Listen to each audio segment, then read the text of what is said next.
국내외 코로나19 상황과 이슈 전문가와 함께 살펴봅니다. 서울대우 중앙대 약학대학 교수입니다.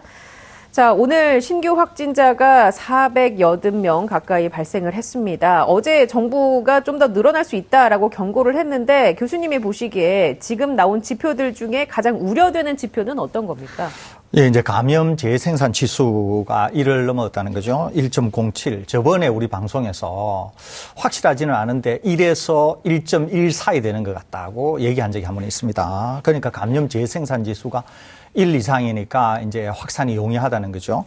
특히 감염 재생산 지수가 확진자 수가 적을 때는 크게 문제가 안 되는데 이렇게 확진자 수가 많을 경우에 감염 재생산 지수가 1을 넘게 될 경우에는 산밀 조건, 특히 대규모 집단이 모이는 곳에서는 폭발적인 양상으로 확진자가 늘어날 가능성이 있습니다. 특히 우리가 주목해 봐야 되는 것은 지난 일요일이 부활절이었기 때문에 지역 사회에 확진자 수가 많은 상황에서 만일에 종교 활동을 통해서 감염 예방 수칙이 제대로 지켜지지 않았을 경우에는 이번 주나 다음 주에 상당히 많은 확진자가 나올 가능성이 많습니다. 그렇기 때문에 지금 이 감염 재생산 지수가 높다고 하는 게 하나가 있고요. 두 번째는 수도권과 비수도권에서 지금 비율이 6대 4, 그러니까 수도권에서 70%를 상회하던 것이 60% 수준으로 내려가고 다른 비수도권에서 40%가 나오니까 이제는 상당히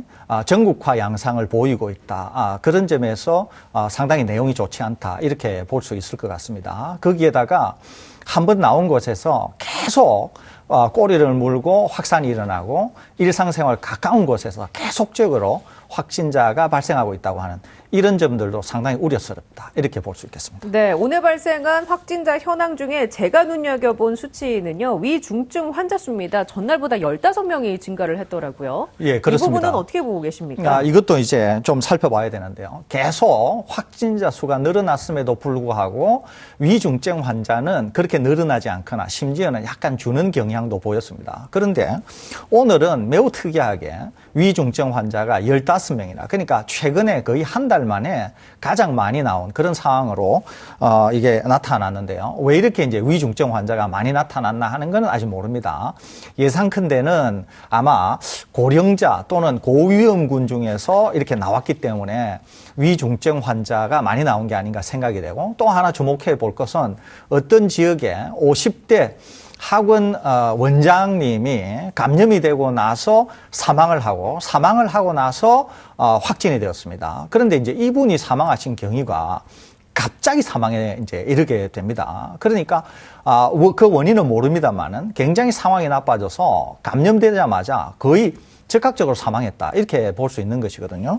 위중증 환자도 갑자기 많이 나오게 됐다고 하는 점, 이런 점을 생각할 때는 향후에 이제 확진자 수가 계속 축적이 됐기 때문에 위중증 환자가 많이 나올 가능성이 있다고 하는 점에서 위중증 환자에 대한 관리 또 사망에 이르지 않도록 하는 관리 이런 것들도 이제 덩달아 중요해지지 않을까 이렇게 생각이 됩니다. 위중증 환자가 이제 112명이 됐는데 그렇다면 이분들한테 지금 주어지게 되는 치료는 어떤 게 있을까요? 예, 우선 이제 치료는 그나마 우리나라에서 이제 개발했던 항체 치료제가 있으니까 항체 치료제를 쓸 거고요.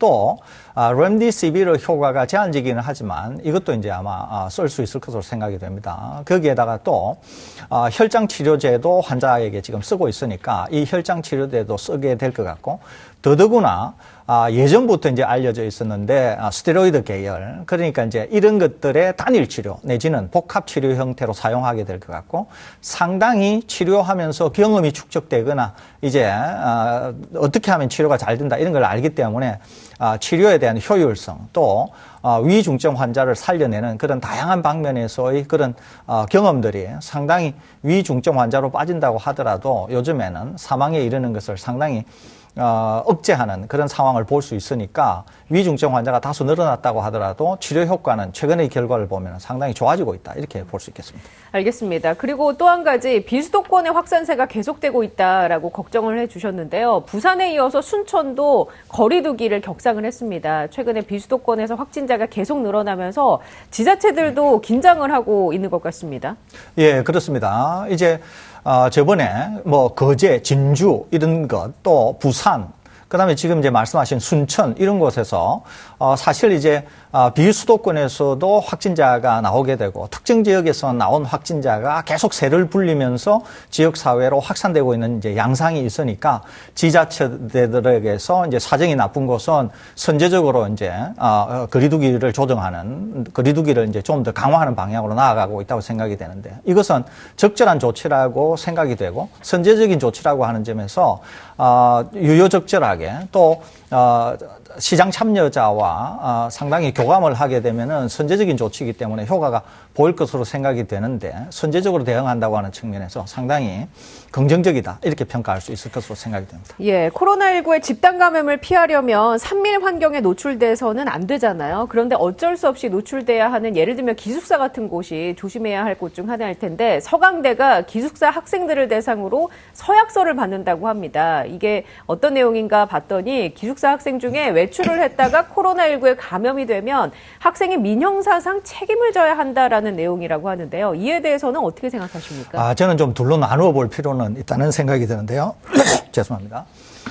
내용적으로 우리가 좀 살펴봐야 될 필요가 있을 것 같아요. 그러니까 학교 당국의 입장도 다소 이해는 되고 또 학생들의 불평도 다소 이해는 됩니다. 우선 하나는 학생들이 감염이 된 것이 오로지 나 때문이냐, 나도 모르는 사이에 감염이 된 거 아니냐 이렇게 이제 충분히 불평을 할 수 있다는 생각이 됩니다. 그런데 이제 학교 측은 통상의 학내에서의 생활 또는 통상의 사회생활인 경우에는 학교도 양해한다. 다만 지금 상황에서 학생들이 출입하지 말아야 되는 곳을 혹시 출입했을 경우에 그때 감염이 된 상황에 대해서는 학생에게도 일부 책임이 있지 않느냐. 이렇게 이제 학교 당국은 보는 것 같습니다. 그런 장소는 어디로 꼽을 수 있을까요? 그러니까 예를 들면은 산밀인 경우에 이제 굉장히 위험한 곳이라고 볼 수 있는 뭐 클럽이라든지 유흥시설이라든지 또는 지금의 이런 유행 상황에서 가급적 출입을 제한하면 좋겠다고 당국이 생각하는 또는 학교가 생각하는 그런 곳에 출입을 학생들이 자제해 주기를 원하는데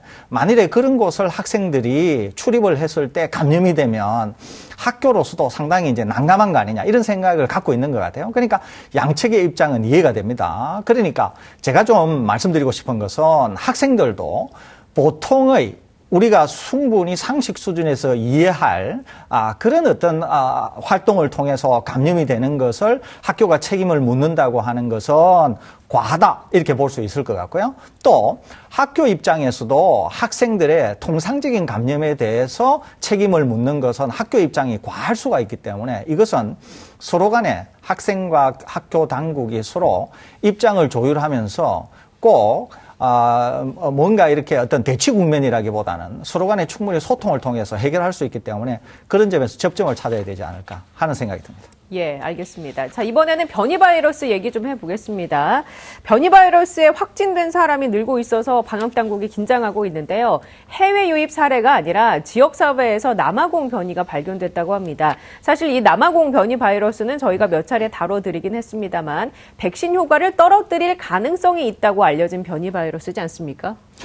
예, 그렇습니다. 이제 우리나라에서도 이제 남아공 변이가 지역사회 감염 사례로서는 처음으로 이제 확인이 됐다는 거죠. 그러니까 해외 유입 여부는 알 수가 없는데 지역 사회에서 이제 확인이 되었으니까 이제 상당히 긴장하고 있다 이렇게 볼 수는 있습니다. 그런데 여기서 짚어볼 것은 제일 변이 중에서 위험하다고 알려져 있는 것이 첫째 남아공 변이 바이러스라는 거죠. 남아공 변이 바이러스는 우선 기존에 나와 있는 모든 백신을 무력화시키는 기능, 그 힘이 제일 크다 이렇게 알려져 있습니다. 그런데 이것도 다소 오해된 측면은 있습니다. 두 개로 나눠 볼 수 있는데요. 보통 백신에 의해서 촉발이 되는 면역이 두 종류가 있습니다. 하나는 항체 기반의 면역성이 있고요. 다른 하나는 세포성 면역이 있는데 항체 기반의 항체가 작동하는 면역성은 남아공 변이가 확실히 무력화시키는 기능이 상당히 뛰어난 것으로 확인이 되고 있습니다. 다만 세포성 면역에 대한 것은 무력화시키는 기능이 상당히 제한적이거나 아니면은 없을 가능성이 있습니다. 왜 그러냐면은 최근에 화이자 백신이나 다른 백신의 결과에 의하면 주로 이제 화이자 백신이 내놓은 결과인데요. 화이자 백신을 맞고 나서 남아공 변이에 대해서 항체 기반의 면역이 둔화되는 것은 맞지만 전체적인 면역성에는 크게 문제가 없어 보인다. 그러니까 화이자 백신이 대규모로 접종이 되면은 남아공 변이도 충분히 무찌를 수 있을 것 같다. 이것이 이제 최근에 나온 그런 결과입니다. 그 결과로 미루어서 세포성 면역이라고 하는 것은 상당히 강력하게 남아공 변이에도 작동한다. 이렇게 볼 수 있는 것이거든요. 그렇기 때문에 남아공 변이에 대해서 모든 백신이 무력화된다. 이렇게 보기보다는 일부의 면역 기능은 저해되는 것이 맞기는 합니다만은 그럼에도 불구하고 속도감 있게 백신을 접종할 경우에는 남아공 변이가 유행한다고 하더라도 충분히 대항할 수 있기 때문에 오히려 우리가 더 걱정해야 될 것은 백신 접종을 어떻게 하면 더 신속하게 하는가 이것이 되지 않을까 싶습니다. 예, 남아공 변이가 유행한다고 해서 걱정할 것은 아니다라고 하셨는데요. 우리나라에서 남아공 변이 바이러스가 유행할 가능성도 있을까요?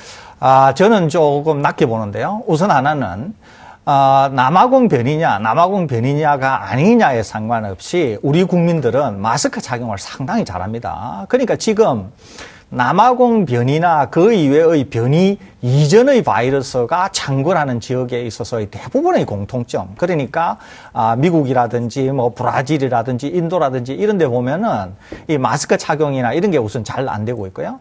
그렇기 때문에 제일 중요한 게 이제 마스크 착용이라고 볼 수 있습니다. 그러니까 어떤 바이러스가 유행하든지에 상관없이 마스크 착용이라고 하는 것은 바이러스 자체를 굉장히 강력하게 이렇게 대항할 수 있는 수단이기 때문에 우리나라에서는 국민 대부분들께서 상당히 마스크 착용을 잘하기 때문에 우리나라에서는 어떤 변이든지 변이의 종류에 상관없이 유행하기가 쉽지 않을 것 같고요. 또 이것들이 우리나라에서 대규모로 확산이 되면서 주류 변이체가 되기는 상당히 어려울 것 같고 우리나라가 아무튼 백신 공급이 원활히 될 경우에 백신을 속도감 있게 접종을 하게 될 경우에는 어떤 변이냐에 상관없이 상당히 바이러스를 물리칠 가능성이 있기 때문에 그런 점에서 우리나라에서의 변이는 제 개인적으로는 크게 걱정하지 않는다 이런 말씀드립니다. 그렇다면 이제 백신 제조사들이 이 변이 바이러스에 맞춤화된 그런 백신을 빠른 시간 안에 개발할 수도 있는 건가요? 개발하는 것은 뭐 그렇게 문제가 되지 않습니다. 예를 들면은 화이자하고 바이오엔테크가 개발하고 있는 것은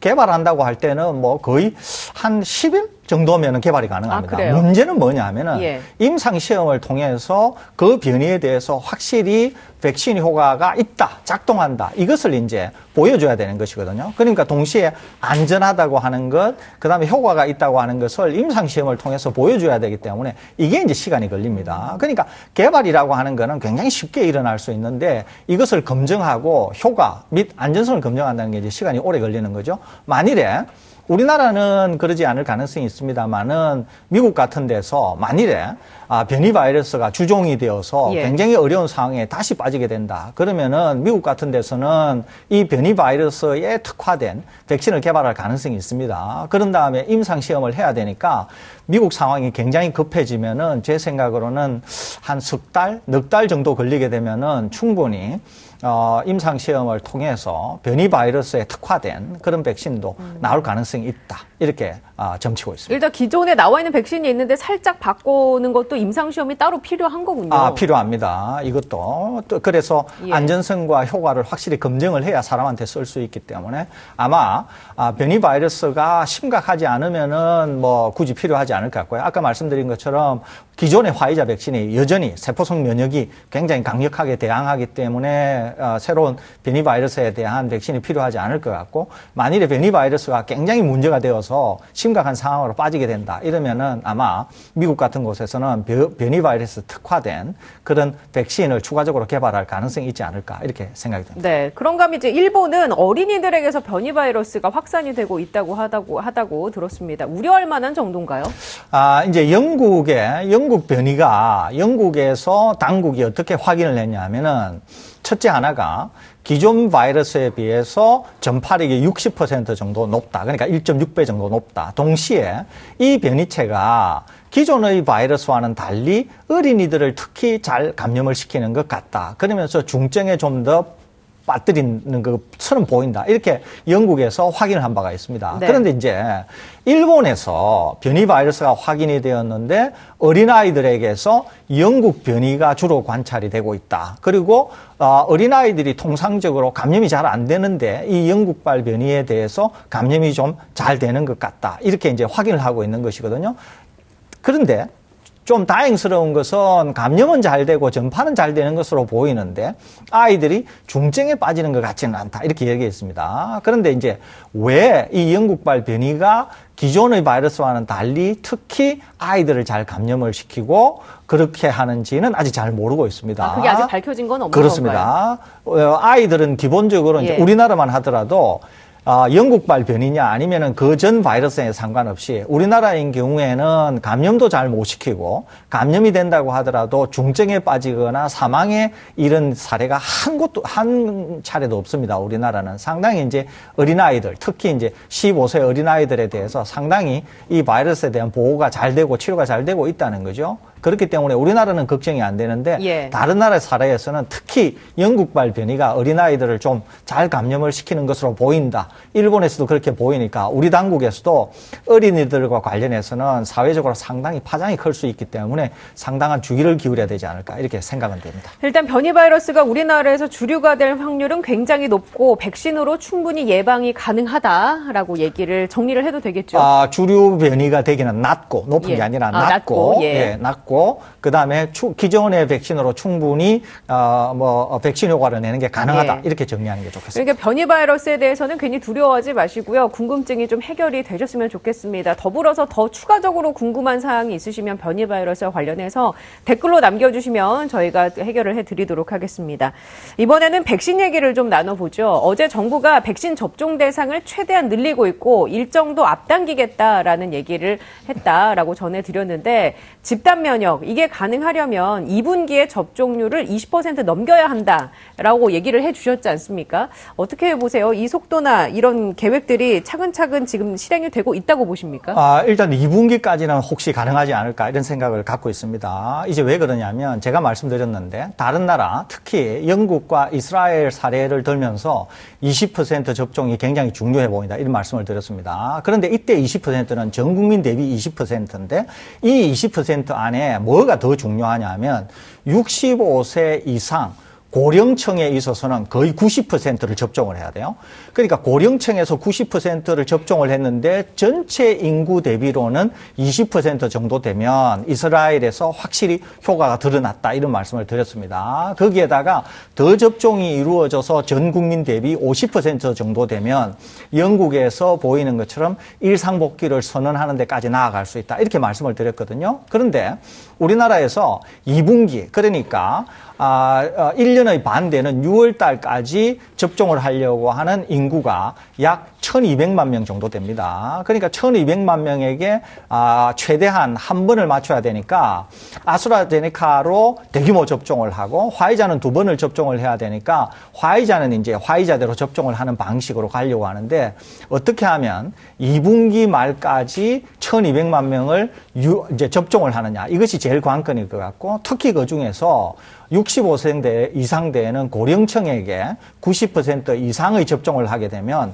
사회적으로 다소 확진자가 나온다고 하더라도 사망률은 급격히 떨어질 가능성이 많고 전체적으로 사회에서의 위험성은 확진자가 나온다고 하더라도 젊은 층에서 나오는 것은 충분히 치료가 가능하기 때문에 사회적인 위험은 상당히 감소할 수 있고 중증으로 빠지는 비율도 상당히 감소할 수 있다 이렇게 볼 수 있습니다. 그렇기 때문에 6월 달 말까지 어떻게 하면은 속도감 있게 해서 65세 이상에게 90%, 전체 인구 대비 20%를 접종하느냐 하는 게 문제인데 지금 정부가 계획한 것, 그러니까 아까 말씀하신 것처럼 땡겨서 보통 우리가 6월달, 5월달에 마치려고 했던 노인, 장애인, 돌봄 종사자라든지 유치원, 어린이집 교사, 돌봄 인력이라든지 만성 호흡기 질환 환자라든지 이런 분들에게 신속하게 접종하느냐에 따라서 2분기까지 1200만 명 접종이 가능할 것으로 보이고 이것이 달성된다고 하면 우리는 다소 집단 면역을 도달하는데 한 걸음 더 이렇게 나아가게 되지 않을까 이렇게 예상이 됩니다. 그래서 이제 백신 접종률에서 훨씬 앞서가고 있는 영국과 이스라엘 같은 경우는 일상으로 복귀하는 실험에 들어갔다고 하더라고요. 전 세계 이목이 집중되고 있는데 여기는 어떻게 보고 계십니까? 그렇습니다. 이스라엘인 경우에는 뭐 결과가 굉장히 좋습니다. 이스라엘은 지금 2자릿수 단위로 확진자가 또는 사망자가 발생할 정도로 상황이 좋아졌고요. 완전히 최대에서 피크를 찍었다가 지금은 거의 바닥 수준으로 내려온 정도로 상황이 좋아졌습니다. 그래서 이스라엘은 지난 주말에 부활절 예배가 있어서 다소 걱정은 됩니다만은 이스라엘 보건당국이 확인하기를 감염 재생산 지수가 거의 0.6에서 0.7까지 떨어졌기 때문에 지속적으로 확진자 수가 감소할 거다. 그래서 일상복귀를 조심스럽게 지금 테스트하고 있습니다. 영국인 경우에도 아스트라제네카 백신을 굉장히 속도감 있게 접종하면서 상황이 좋아져서 곧 5월, 6월 달 되면은 뭘 하려고 하냐면은 축구에 관중들을 수용을 해서 마스크를 벗고 축구를 관람하게 하거나 또는 그 이외의 여행 규제 같은 거를 대폭 완화하려고 하면서 일상 복귀의 실험을 하려고 합니다. 그럴 정도로 영국도 좋아지고 있으니까 백신 효과가 얼마나 뛰어나나 이 두 국가를 통해서 확실히 볼 수 있다. 이렇게 알 수 있겠습니다. 영국 하면 또 축구의 나라니까 국민들이 요구를 하고 있는 것 같습니다. 자, 그런데 영국에서 보건당국이 30세 이하에게 아스트라제네카 백신 접종을 중단, 이것을 검토한다라는 소식이 전해졌어요. 이 접종 중단을 검토하는 이유는 어디에 있을까요? 이게 어떤 내용입니까? 이제 영국인 경우에 전체 인구가 약 6천만 정도 되는데요. 아스트라제네카 백신을 약 3,700만 명에게 접종을 했습니다. 화이자보다 훨씬 많이 접종을 했는데요. 3,700만 명 정도를 접종을 해서 이제 혈전, 그 중에서도 뇌정맥동 혈전증, 그러니까 이제 CVT 또는 CVST라고 불리는 이 뇌정맥에 생기는 혈전 환자가 약 30명 정도 발생했다고 알려져 있습니다. 그러니까 3,700만 명에게 접종을 했는데 이 뇌정맥동 혈전증이 30여 명 정도 발생을 해서 그 중에 7명이 사망을 했다는 거죠.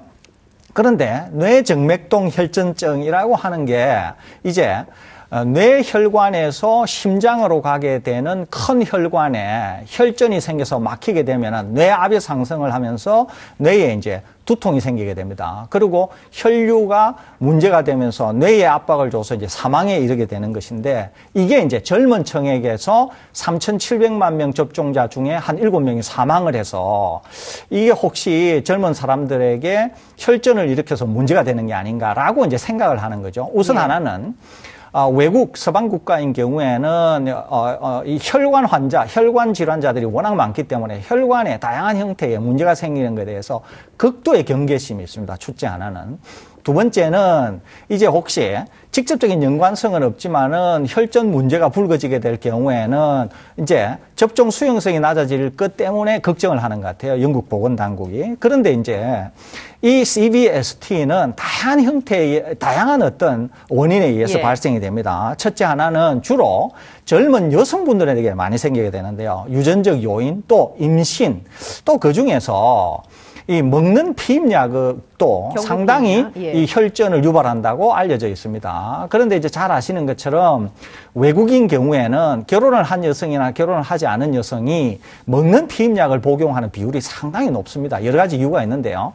이제 생리를 조절한다든지 아니면은 이 얼굴이나 피부에 나타나는 여러 가지 뭐 뾰루지나 이런 것들 때문에 먹는 피임약을 복용하는 비율이 우리나라보다 훨씬 높습니다. 그러니까 기본적으로 서양은 이 혈관 관련 질환자들이 많고 혈전 관련 질환자들도 많을 뿐만 아니라 방금 말씀드린 것처럼 이제 피임약 복용 이런 문제들과도 밀접한 관계가 있기 때문에 혈전 문제가 이제 우리보다 훨씬 많을 수 있거든요. 그러는데 3,700만 명을 접종을 했는데 아스트라제네카가 그 중에 젊은 분들이 7명 정도 사망했으니까 일단 영국 보건당국이 한번 지켜보자 이러면서 검토는 하고 있는 것 같은데 아스트라제네카가 영국 제품이기 때문에 아마 전 세계에 미치는 파장은 클 것으로 생각은 됩니다만 제 개인적으로는 실제로 혈전과 아스트라제네카의 연관성은 굉장히 낮아 보이고 다른 요인에 의해서도 생길 수 있기 때문에 저는 뭐 개인적으로는 크게 걱정을 하지는 않은데 일단 영국 보건당국이 이런 생각을 갖고 있으니까